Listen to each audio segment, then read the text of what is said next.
CPM সমর্থক রায়মোহন পাল মেলাঘরের বাসিন্দা। নির্বাচনের পর থেকেই চলছিল তাঁর উপর হামলা হুজ্জুতি। প্রাণ বাঁচাতে আশ্রয় নিয়েছেন আগরতলায়। ছুটে গিয়েছিলেন বিপ্লব দেবের কাছে যদি আক্রমণ বন্ধ করা যায়, কিন্তু ফল হলো উল্টো। এবারে পুড়িয়ে দেওয়া হলো তাঁর বাড়ি। বৃহস্পতিবার সিপিএম রাজ্য দপ্তরে তিনি এসেছিলেন নিজের ওপর সংগঠিত দুর্দশা আর আক্রমণের ফরিয়াদ নিয়ে।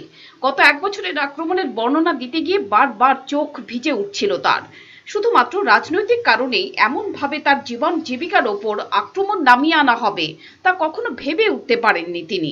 শুধুমাত্র বিরোধী রাজনৈতিক দলের সমর্থক হওয়ায় নিজের এলাকা, গ্রাম, বাড়ি সব ছেড়ে ছুড়ে আগরতলায় এসে আশ্রয় নিতে হয়েছে তাকে। রায়মোহন বাবু আগরতলায় বসে জানিয়েছেন, 2013 সাল থেকে তিনি মূর্তি এবং পুজো সামগ্রী তৈরির জন্য ঋণ নিয়ে স্টুডিও করেছিলেন। গত বছর বিধানসভা ভোটের ফলাফল যেদিন ঘোষণা হলো সেদিনই তার স্টুডিও বন্ধ করে দেওয়া হয়। এর আগে চলে ভাঙচুর, ক্ষতির পরিমাণ প্রায় 6 লক্ষ টাকা। পরের দিন আবার চলে হামলা, এবারে তার বাড়িতে লুট করে নিয়ে যাওয়া হয় বাড়ির জিনিসপত্র এবং মোটরসাইকেলটি। সব ঘটনা জানিয়েছিলেন মুখ্যমন্ত্রীর কাছে। শেষে গত মঙ্গলবার তাঁর দোকান বাড়ি পুড়িয়ে দেয় দুষ্কৃতীরা।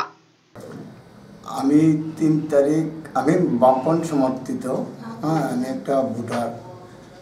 এরপরে আমি শিল্পীর কাজ করি, ঠাকুরের কাজ করে আমি জীবিকা নির্ভর করি। জীবিকা নির্ভর করার পরে আমি দোকান নিয়ে ব্যস্ত আছি। সরকারি একটা স্টল আছে, সরকারি স্টলটা আমি 1,10,000 টাকা দেওয়া লইছি, লইয়া সেটা এটা ভাড়া হিসাবে আমি ব্যবহার করতে আছি। ব্যবহার করার পরে আমি এখানে জীবিকা নির্ভর করতে আছি, ঠাকুর টুকুর আমি চলতে আছি। তারপরে এখানে একটা আলাদা একটা জায়গা ছিল, ওই জায়গাতে আমি মূর্তি কতগুলি রাখছিলাম। ওই মূর্তিটি নিয়ে আমার একটু ঝামেলা হয়েছে, তারা মূর্তিটি নিয়ে ফালাই দিয়েছে। ফালাই দিয়েছে আপনার 15 তারিখের 15 দিন পরে ওরা মূর্তিটি ফালাই দিয়েছে। আর 3 তারিখ আমি যখন কাটাকাটি হইলো, কাটাকাটি হওয়ার পরেই তারপরে চন্দন দেবনাথ হের লগে কাটাকাটি হয়েছে, আর শঙ্কর শাল লগে কাটাকাটি হয়েছে। এরপরে আমার এই সামনে যে মূর্তি ছিল এই মূর্তিটি ফালিয়ে দিছে। আমার স্টার্টারটা আমি তাড়াতাড়ি জানের ভয়ে আমি বদ্ধ করিয়া বাইরে গেছি গা। এরপরে আবার তারা তালা দিছে, ডাবল তালা আছে এখন পর্যন্ত, ডাবল তালা আছে দোকানে। এই আমার যে চলিত দোকান, এই দোকানটা এখন তালা আছে।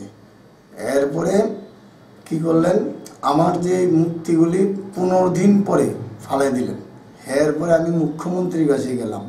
মুখ্যমন্ত্রীর কাছে গেছি পরে মুখ্যমন্ত্রীর কথাটা জিজ্ঞাসা করছি। আমি কই স্যার এই বিষয়ে আমি কী করতে পারি? ঠিক আছে, তুমি এক কাজ করো, তোমার দোষ কি? আমি কই দেখেন, আমি দোষ হয়েছে আমার একটাই, আমি সিপিএম একটা ভোটার। আমি অনেকদিন দীর্ঘদিন 30 বছর পর্যন্ত আমি একটা সিপিএম ভোটার। ঠিক আছে, আমি দেখুন পরে কয়েছেরা এই পর্যন্ত আমাদের মুখ্যমন্ত্রী যে এরকম সুন্দর ভাষায় আমার দিল। আমি তো মনে করছি যে বিজেপি একটা সরকার, ভালো সরকার আইছে, ভালো থাকুক, এটা করুক এটা করুক, হিন্দুটা আমরা রাষ্ট্রপতি ঘোষণা দিব, এরকম একটা চিন্তাধারা ছিল।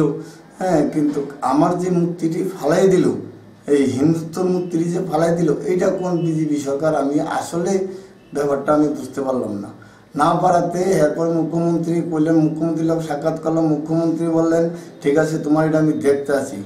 দেখতে গিয়ে সেটা আজকে এই পর্যন্ত 1 বছর হয়ে গেছে গিয়া। আমি এখন পর্যন্ত বাড়ি ছাড়া, সর্বহারা সব কিছু, আমার বাড়ি ঘর ভাঙচুর করা, আমি এখন পর্যন্ত শুধু বাইরেই আছি। এখনো আমি কোনো স্থায়ী কোনো কিছু করতে পারলাম না। আমার বউ আমি নিয়ে বাইরে আছি। ওই দিনকে আমার দালান ঘরও ভাঙলো, সব কিছুই করলো 4 তারিখ করাতে। এরপরে আমি এখান থেকে পলাই এলাম। এরপরে আজকে 5 তারিখ যে ঘটনাটা ঘটছে, আজকে বলছে 7 তারিখ, এই 5 তারিখ এই 5 তারিখে এই আমার ঘরে আগুন লাগাই দিল। আগুন লাগাই দিয়ে সেটা এই ঘটনা আমার ঘটাইলো। এই হামলা হুজ্জতের শেষ কোথায়, এটাই এখন জানতে চাইছেন রাজ্যের মানুষ।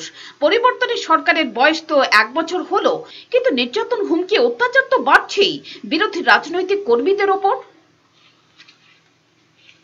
রিপোর্ট, চ্যানেল দিনরাত।